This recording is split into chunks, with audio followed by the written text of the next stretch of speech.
दलित अन्याय अत्याचारावर एक चित्रपट येत आहे। या चित्रपटाचं नाव चल हल्ला बोल आहे। या चित्रपटाचे डायरेक्टर महेश बनसोडे आहेत।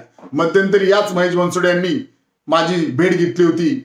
त्यावेळेस ते म्हणाले अजूनपर्यंत सेन्सॉर बोर्डाने या चित्रपटाला परवानगी दिलेली नाही, परंतु आता या चित्रपटाचे डायरेक्टर महेश बनसोडे यांना एक सेन्सॉर बोर्डाची नोटीस आल्याचे समजत आहे आणि या नोटिसीमध्ये स्पष्टपणे उल्लेख केलेला आहे की या चित्रपटामध्ये एक कविता आहे, ही कविता आपण काढून टाकण्यात यावी।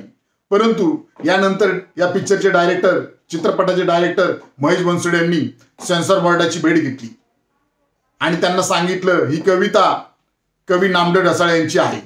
त्यावेळेस सेन्सॉर बोर्डाचे ते व्यक्ती म्हणाले कोण नामदेव ढसाळ? असं बोलणं अत्यंत धक्कादायक आणि अत्यंत निंदनीय आहे। मुळात नामदेव ढसाळ यांनी दलित पॅंथरची स्थापना केली होती आणि दलित पॅंथर या संघटनेची चर्चा राज्यभर नव्हे तर देशभर नव्हे तर जगभर आहे। त्यामुळे नामदेव ढसाळांना भारत देश नाही तर जग ओळखतं आणि कवी नामदेव ढसाळ हे एक कवी म्हणून, झाल कवी म्हणून भारतामध्ये नव्हे तर जगामध्ये प्रसिद्ध आहे।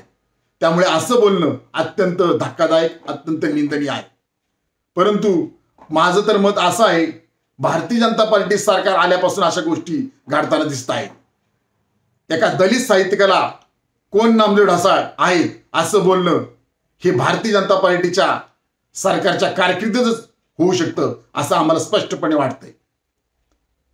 त्यामुळे रिपब्लिकन पार्टी खरात पक्षातर्फे आम्ही महाराष्ट्राचे माननीय मुख्यमंत्री देवेंद्र फडणवीस यांना मागणी करत आहे की ज्यांनी कुणी कोण आहे नामदेव ढसाळ असं वक्तव्य केलेलं आहे त्यांना तात्काळ सेन्सॉर बोर्डातून बरखास्त करण्यात यावी आणि चल हल्ला बोल या चित्रपटाची तात्काळ बंदी उठवावी, या चित्रपटाला तात्काळ परवानगी देण्यात यावी अशी मागणी रिपब्लिकन पार्टी खरात पक्ष करत आहे।